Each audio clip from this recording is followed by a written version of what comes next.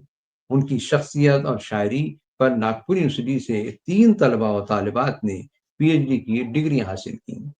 منشا صاحب کے یوم ولادت 1992 کو جشن منشا کے عنوان سے ایک عظیم الشان مشاعرہ منعقد کیا گیا، جس میں مشہور زمانہ اداکار دلیپ کمار صاحب نے شرکت فرمائی تھی۔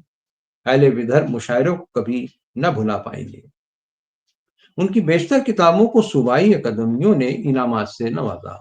مہاراشٹر اردو اکیڈمی نے منشا صاحب کی مجموعی خدمات کا اعتراف کرتے ہوئے صوبائی سطح کا سراج اورنگ آبادی ایوارڈ عطا کیا۔ وہ عرصہ دراز تک اردو اکیڈمی کے معزز رکن رہے۔ علمی و ادبی انجمن حلقہ احباب کے تاحیات صدر رہے۔ آکاشوانی ناگپور میں مرکزی حکومت کی جانب سے ایڈوائزری کمیٹی کے رکن نامزد کیے گئے۔ سٹیزن پیس کمیٹی کے رکن رہنے کے علاوہ شہر کی کئی انجمنوں اور اداروں سے وہ وابستہ رہے۔ ایک دن میں نے دریافت کیا، حضرت آپ اتنی تنظیموں اور اداروں سے منسلک ہیں لیکن سیاست سے کیوں گریز کرتے ہیں؟ فرمایا، میں 3 میم کی سیاست میں نہیں پڑھتا، ایک مسجد، دوسرا مندر اور تیسرا مقبرہ۔ واقعی منشا صاحب نے پوری زندگی پہ حیثیت شاعر اور ادیب گزار دی۔ وہ اسی حیثیت سے دور دور تک جانے پہچانے اور مانے جاتے تھے۔ وہ دائر و حرم، شیخ و برہمن کے تنگ دائروں سے ہمیشہ دور رہے۔ صلح پسندی اور رواداری ان کی طبیعت کا خاصہ تھا۔ انہی عناصر سے ان کی شاعری کا خمیر بھی تیار ہوا تھا۔ انسانی ہمدردی اور محبت فاتح عالم پر ان کا ایقان تھا، جس کی بازگشت ان کی تمام شاعری میں ہمیں محسوس ہوتی ہے۔ چند اشعار ملاحظہ فرمائیے۔ تلاش ماہ و ثریا تو ہو چکی ہے بہت، جو ہو سکے تو ذرا خود کی جستجو کیجیے۔ جب بھی ڈالی سے گلے جب بھی ڈالی کانپ کے تھر تھر ٹوٹا، جہاں دیکھا کسی انسان کو ملول، کوئی غم سا میرے سر پر ٹوٹا۔ اور یہ شعر ملاحظہ ہو، آدمی میں 1000 ہوں جوہر، آدمیت نہیں تو کچھ بھی نہیں۔ چاند پر جن کو پہنچنے کا ہے سودا منشا، ان سے کہہ دو کہ وہ پہنچے ذرا انسانوں تک۔ منشا صاحب کا تصور عشق ہوسناکیوں سے پاک ہے۔ وہ ابتذال اور سطحیت سے ہمیشہ گریز کرتے تھے۔ ہم معیار کا دامن ہاتھ سے جانے نہ دیتے تھے۔ ہم عشق کے آداب سے بیگانے نہیں ہیں، دیوانے ہیں پر ایسے بھی دیوانے نہیں ہیں۔ یہ شعر ملاحظہ ہو، بفیض عشق تقدس مآب ہے ہم لوگ، ہمارا ذکر بھی کیجئے تو باوضو کیجئے۔ لب ہلانے سے دعاؤں کا بھرم کھل جائے گا، ہمارا ذکر بھی کیجئے تو باوضو کیجئے۔ منشا صاحب کو محض خیالی دنیا آباد کرنا پسند نہیں تھا، بلکہ وہ انتہائی پریکٹیکل انسان تھے۔ انہوں نے جا بجا اس کا اظہار بھی شعر میں کیا ہے۔ اس آسماں کی نہ اس کہکشاں کی بات کرے، گزر رہے اپنی جہاں ہم وہاں کی بات کریں۔ وہ بنیادی طور پر انسان دوست اور انسانیت کے علم بردار تھے۔ کیا چاند کی ویران خلاؤں میں دھرا ہے، دھرتی ہی کو فردوس بنا کیوں نہیں دیتے۔ منشا صاحب اقبال کی طرح لہو گرم رکھنے کا بہانہ تلاشتے ہیں۔ اور وہ لہو کے محض رگوں میں دوڑنے پھرنے کے قائل نہیں ہے۔ جگر کو چاک کے دل کو لہو لہو کیجے، حیات کو کسی عنوان سرخ رو کیجے۔ نہیں ہے حوصلہ مر مر کے زندہ رہنے کا، تو کون کہتا ہے جینے کی آرزو کیجے۔ پروفیسر اعلی احمد سرور نے منشا صاحب کی شاعری پر کیا ہی جیسا تبصرہ کیا ہے، سچا تبصرہ فرمایا ہے۔ کوٹ، وہ فن کی روایات سے آگاہ ہے مگر روایت پرست نہیں۔ ان کی شاعری صبح کے اجالے کی طرح ہے جس کے دامن میں آفتاب ہے۔ ان کو منشا صاحب نے 86 سال کی عمر پر پائی۔ وہ جیے اور بھرپور جیے۔ انتقال کے تقریباً ایک ہفتہ قبل ان سے ملاقات ہوئی۔ معمول کے مطابق حشاش بشاش تھے۔ عادت کے مطابق تبرک کے طور پر کچھ اشعار سنائے، جس میں ایک شعر یوں تھا: کچھ تو مرنے کا حوصلہ دکھلاؤ، صرف جینے کو زندگی نہ کہو۔ اور جب 27 مئی 2010 کو ان کی وفات کی خبر ملی تو مجھے منشا صاحب کا یہی شعر مفہوم و معنی دیتا نظر آ رہا تھا کہ وہ مر کر امر ہونے کی راہ پر نکل پڑے تھے۔ کوئی ٹھکانہ، کوئی مستقر ملا تو صحیح، چراغ روح کو مٹی کا گھر ملا تو صحیح۔ منشا صاحب اب اس دنیا میں نہیں ہیں، ان کی یادیں اور ان کی باتیں تا ابد موجود رہیں گی۔ اللہ تعالیٰ استاد گرامی قدر کی قبر کو نور سے بھر دے اور آخرت میں بلند مقام عطا فرمائے۔ حضرت کے شعر پر بات ختم کرتا ہوں۔ عطا کی ہیں جذبوں کو ہم نے زبانیں، عطا کی ہیں جذبوں کو ہم نے زبانیں، ہمیں زندہ رکھے گا یہ فن ہمارا۔ بہت بہت شکریہ۔ ایک نئی بات نکل آئی ہے، میری باتوں سے کوئی بات نکل آئی ہے۔ چھپ تھے لفظوں نے کچھ راز کہہ دیے، میرے پہلو میں کچھ ذات نکل آئی ہے۔ ایک خاموشی نے غزل سنا دی ہے، ایک نئی بات نکل آئی ہے۔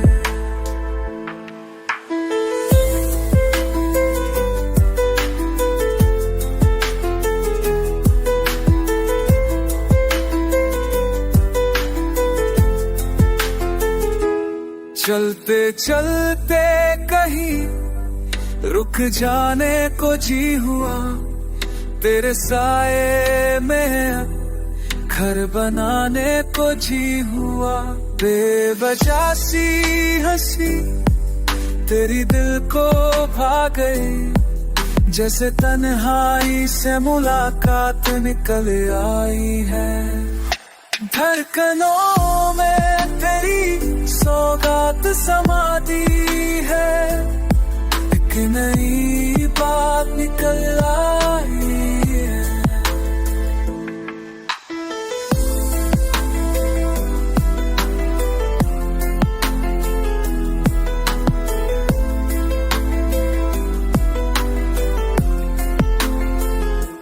قسمیں نہ تھی نہ وعدے کوئی، پھر بھی تو پاس لگنے لگی ہے کہیں۔